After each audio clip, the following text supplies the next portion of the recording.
Kainza Maria/Vox. In a recent interview with Vox's Ezra Klein, Hillary Clinton made it clear she thinks some states' restrictive voter ID laws could be to blame for her loss of the presidency in 2016. She specifically blames Wisconsin's voter ID law. Let's start with voter suppression, which is one of the 5 reasons why I believe I lost. Compare Wisconsin to Illinois or Wisconsin to Minnesota. Wisconsin has had a concerted voter suppression campaign going on under Scott Walker and the Republicans. The AP says maybe 200,000 people were turned away. Illinois has had none of that. In fact, they've made it easier to vote. Minnesota is an easier-to-vote state. I won both of those. You've had voter suppression in Michigan. You've had voter suppression in Pennsylvania. Now, that is not about me. That is about what's right and decent and constitutional. And I was shocked when the Supreme Court threw out the guts of the Voting Rights Act. I was in the Senate, I voted for it, we voted 98-0, George W. Bush signed it, and along comes the Republican majority on the Supreme Court and they throw it out, and Republican governors and legislators could not have been more gleeful. This isn't the first time Clinton has alleged that voter suppression happened in Wisconsin, a state she lost by 22,748 votes in the 2016 general election. In addition to her interview with Vox, she talked about voter suppression in her book and other interviews earlier this year.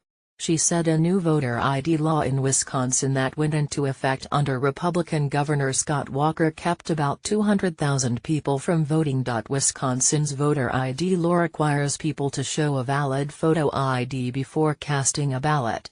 Acceptable forms of ID included a driver's license, state ID, passport, military ID, naturalization papers, or tribal ID. The law created additional obstacles for a contingent of people to cast a ballot. It meant out-of-state students and people who had moved to Wisconsin but hadn't yet updated their driver's license were unable to vote if they didn't take the extra step of getting a voter ID. People who simply couldn't afford to get a driver's license were also out of luck. Voter ID laws have long been controversial, and many started getting passed after the Supreme Court's 2013 decision on the Voting Rights Act that Clinton mentions.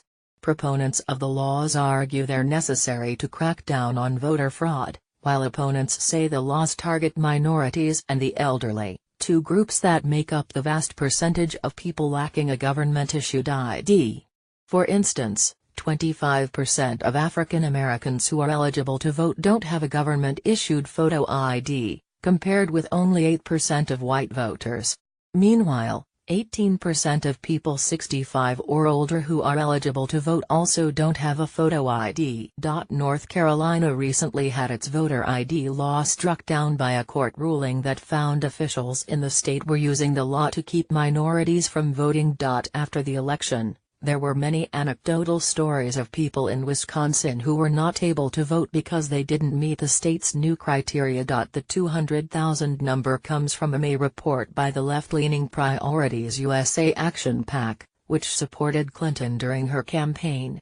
The Priorities report looked at voter turnout in the 2016 and 2012 presidential elections, showing that turnout increased by 1.3% in states that did not change their voter ID laws.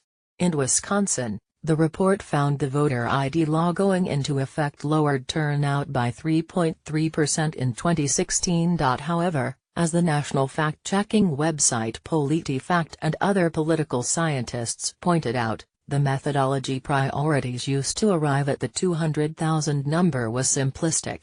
Critics pointed to the fact that Clinton earned 200,000 plus fewer votes than President Barack Obama, while Donald Trump earned nearly the same number of votes as 2012 GOP presidential nominee Mitt Romney. To blame it all on the voter ID laws probably isn't accurate. Other factors, like a lack of enthusiasm for a candidate, also have to be considered. Clinton lost Wisconsin to Democratic challenger Bernie Sanders in the primary by more than 135,000 votes. While Wisconsin is tightening voting eligibility, Clinton is correct that Illinois loosened its restrictions.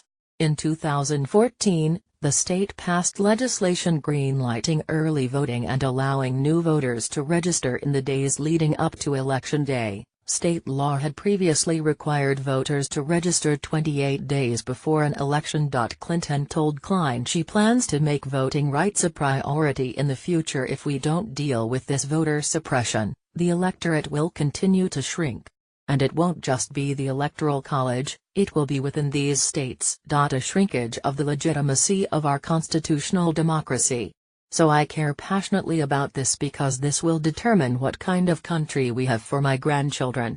And so I'm going to be out there day in,